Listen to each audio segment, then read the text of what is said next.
What did the Quran say about the universe? Muhammad lived in the desert.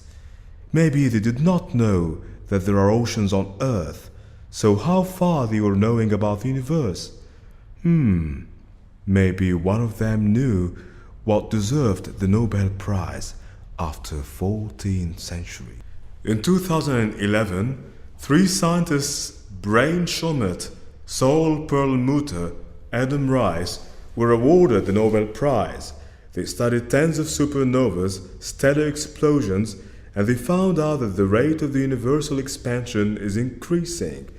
The committee confirms that this discovery was surprising to everybody, even the winners of the prize. But Quran says it wasn't a surprise for actually everyone. والسماء بنيناها بأيد وإنا لموسعون. Thus, the Quran has been the first book since 14 centuries ago to point to the expansion of the universe. Quran said in the chapter of An'am, "And whomsoever it's Allah will to guide, He expandeth his bosom unto the Islam, and whomsoever it is his will to send astray, He maketh his bosom suffocated and narrow, as if he was uplifted in heaven. Thus Allah layeth ignominy upon those who believe not." The science confirmed that if someone ascends in the sky, he will feel suffocation because of lack of oxygen. For how can an illiterate person declare facts that are so deeply scientific when no human being at this age was able to talk about these facts without making any mistakes during this declaration?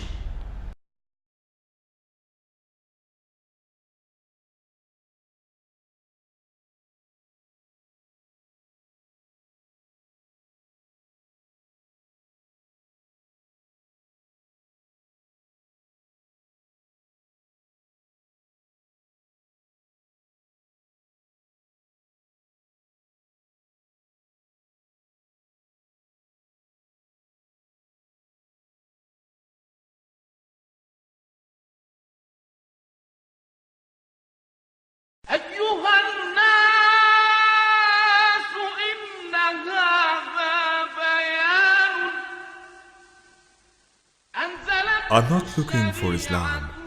I'm looking for the truth. Whenever, whatever, and wherever it is, I just want a proof. Second, the miraculous scientific aspect of the Quran. There are some discoveries that were discovered lately in the 20th and the 21st century that made us understand some verses from the Quran that we couldn't fully understand before. And these are what many Muslims like to call the scientific miracles of the Quran. Many of them are really awesome. When people contemplate upon them, it's amazing, and it cannot be the word of a human being. The Holy Quran is different from the divine books. It's different from all other religious books because it's filled with universal connotations. The scientific miracle of the Holy Quran that it shows the detailed and accurate scientific reporting of the human body from the start of its conception in the womb, as well as other anatomy issues showing the developmental stages of man and his original creation. The Holy Quran has shown the detailed differential stages of the embryo using accurately minute and descriptive terms that totally comply with the actual developmental stages of the embryo. Allah, the one and only God, said, وَلَقَدْ خَلَقْنَا الْإِنسَانَ مِنْ سُلَالَةٍ مِنْ طِينٍ ثُمَّ جَعَلْنَاهُ نُطْفَةً فِي قَرَارٍ مَكِينٍ ثُمَّ خَلَقْنَا النُّطْفَةَ عَلَقَةً فخلقنا العلقة مضغة فخلقنا المضغة عظاما فكسونا العظام لحما ثم أنشأناه خلقا آخر فتبارك الله أحسن الخالقين. Professor Dr. G.C. Goringer, the famous embryologist teaching at Georgetown University in the US, said, "The Quran's description and illustrations of man creation steps is the most accurate description that we or anyone will ever find." But what's the element that's involved in every living cell in all organisms? This needs a biologist. But if you say in the desert 1400 years ago and told someone that everything you see has got water in its composition, he wouldn't have believed you for sure. وَجَعَلْنَا مِنَ الْمَاءِ كُلَّ شَيْءٍ حَيٍّ أَفَلَا يُؤْمِنُونَ. There was no proof of that fact until the microscope was invented. So, we had to wait till it was discovered that the protoplasm, which is the main substance in the cell, is about 80% water. So in 1694 it was a theory which is called the pre-formation creation, and this is supported by Hartzucker, and he has shown that the man created from the sperm only, and he introduced a drawing to this which was laughing now if you see it. By 1839, the two Germans, Schwann and Schleiden, has identified the cells of a man, and they mentioned that this is the fundamental for the human creation. By 1985, those scientists has realized that the sperm is a living cell as well as the ovum. خُلِقَ مِن مَّاءٍ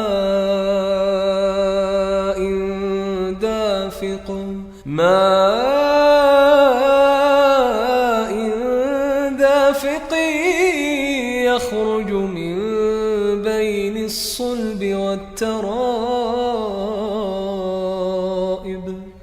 In the past decade, the scientific community recognized the test of falsification theory, which was presented by the Quran. If you claim this book is untruthful, do so to prove it. Write verses like this. Try to falsify its facts. For 14 centuries, no one could do it, which proves it's a true book.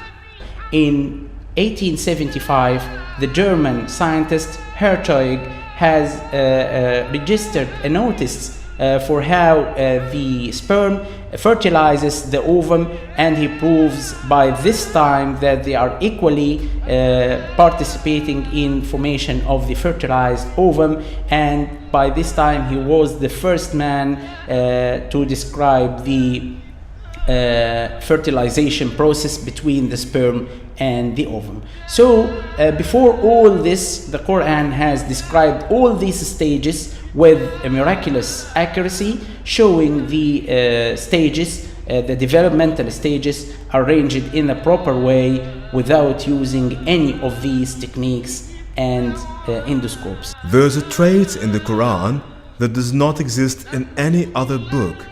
When the Quran mentions certain information, it would say to the reader, there is not any manuscript that says, you didn't know it before, neither you nor your people. The polytheists of Mecca, who were in a fierce animosity with Islam, did not disclaim this information, saying that they are not new, or that they knew from where Muhammad brought this, or they already know it. They could never challenge the information because they were really new to them. Professor Dr. Maurice Bucaille, the famous French surgeon, said, the full match between the Quran and modern science totally refutes and disapproves the assumptions made by those who claim and perceive that the Quran is the words of Muhammad sallallahu alayhi wasallam. So these arrangements, this is very comprehensive expressions from Quran, assure that these are the words of Allah, not sure words of any human being, including Prophet Muhammad sallallahu alayhi wasallam.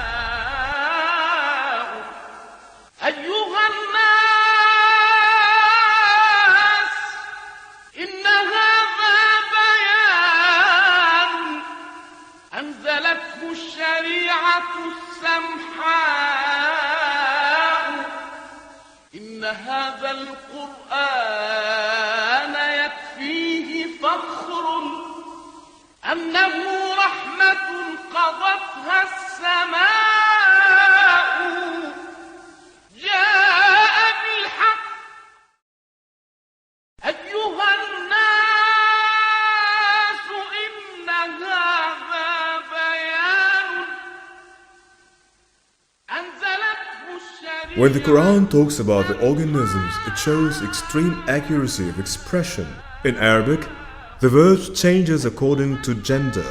So the Quran uses the term that expresses the bees that build the bee cells are females. How did Muhammad know that?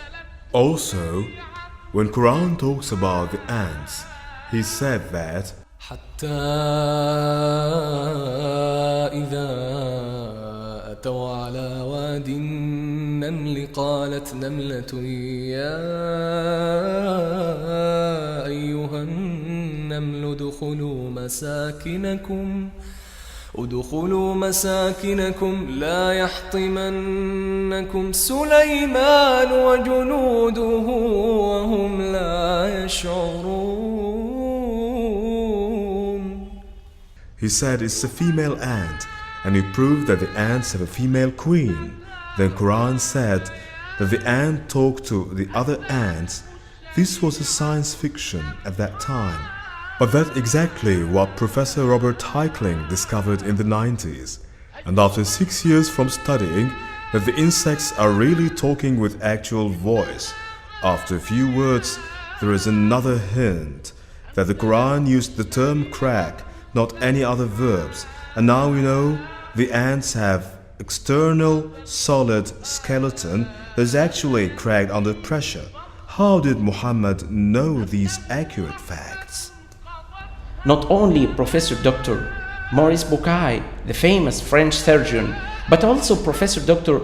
Charles Baltimore, professor of neurosurgery at Cornell University in the United States, who said, after he knew of the verse 56 in Surah An-Nisa in Quran, where Almighty says, as often as their skins are roasted through, fully burnt, we shall change them for fresh skins that they may taste the penalty.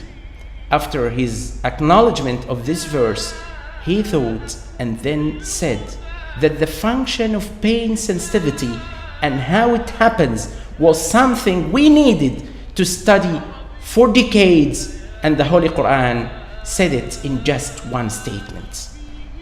So, what we will display next, if Allah wills, are some of the scientific facts mentioned in the Quran, or as I would like to call it always, the nectar of science that's potentially latent in the Holy Quran. It's beyond geniality.